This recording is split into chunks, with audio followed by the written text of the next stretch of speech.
साल 2018 में एक वेब सीरीज आई थी जो जनता के बीच बहुत चर्चित हुई थी।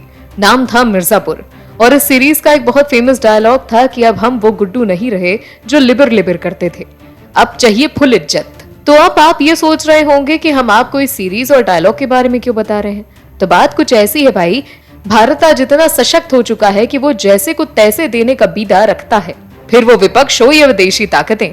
कांग्रेस की युवराज यानी कि राहुल गांधी जो पानी पी पी कर मोदी और बीजेपी को कोसने से थकते नहीं थे, लेकिन वहीं पीएम मोदी और बीजेपी पार्टी अपने विरोधियों को उन्हीं की भाषा में जवाब दे रही है।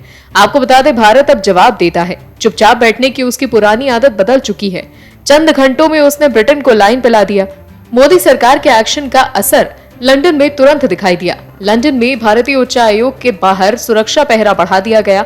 खालिस्तान समर्थकों ने 3 दिन पहले की तर्ज पर दोबारा यहां प्रदर्शन की योजना बनाई थी। ब्रिटेन ने यह कदम भारत की कार्रवाई के कुछ घंटों बाद उठाया। नई दिल्ली में ब्रिटिश एम्बेसी के बाहर से अधिकारियों ने बैरिकेड्स हटा दिए थे।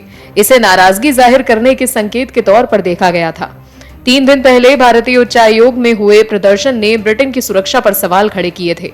ये उसकी नाकामी दिखाता है। भारत ने जैसे ही ब्रिटेन को उसी के अंदाज में जवाब दिया, उसकी अक्ल ठिकाने आ गई। रूस यूक्रेन मसले पर भी ब्रिटेन को विदेश मंत्री जयशंकर ने आईना दिखाया था। ब्रिटेन में बैठकर उन्होंने साफ कर दिया था कि भारत की प्राथमिकताएं यूरोप नहीं तय कर सकता। जो समस्या अमेरिका और यूरोप की है, जरूरी नहीं कि दुनिया की हो। तो आपको ये समझ में आ ही गया होगा कि 15 साल पहले भारत कैसा था और आज कैसा है, क्योंकि पहले भारत लिबर लिबर ही करता रहता था हर मामले में, क्योंकि तब थे प्रधानमंत्री मौनी बाबा, जिनको अपनी ही आवाज सुनाई नहीं देती थी।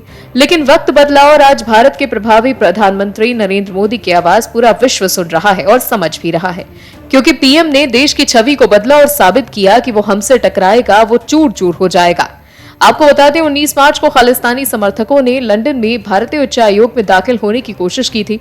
उच्चायोग के बाहर जोरदार प्रदर्शन किया था। यहाँ लगे तिरंगे को हटाने का दुस्साहस किया था। इसने समूचे भारत का खून खौला दिया था। भारतीयों ने इसका तीखा विरोध किया।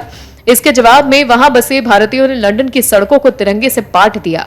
पूरे ब्रिटेन में जय हो की गूंज सुनाई दी। लोगों ने तो जवाब दे दिया, बारी सरकार की थी।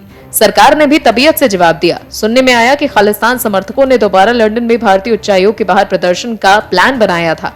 ब्रिटेन इसे लेकर हीला हवाली के मूड में था। भारत ने भी बिल्कुल वही मूड बना लिया। उसने नई दिल्ली में ब्रिटिश उच्चायुक्त से बैरिकेड्स हटा दिए। मैसेज साफ था, किसी भी ऐरे गहरे के लिए रास्ता खुला है। तुम हाथ पर हाथ धरे बैठोगे तो हमें भी नहीं पड़ी है। जैसे को तैसा वाला जवाब मिलते ही ब्रिटेन हरकत में आ गया। उसने लंदन में भारतीय उच्चायोग की सुरक्षा बढ़ा दी। चंद घंटों में ब्रिटेन लाइन पर लौट आया। तो ये है मोदी की ताकत, जो अब किसी से डरने वाले नहीं, फिर वो चाहे कितना ही बड़ा तीसमार खां क्यों ना हो। OMH न्यूज के लिए नीतीश राजपूत की रिपोर्ट। और भी वीडियोस देखने के लिए चैनल को सब्सक्राइब करें और बेल आइकन को दबाएं।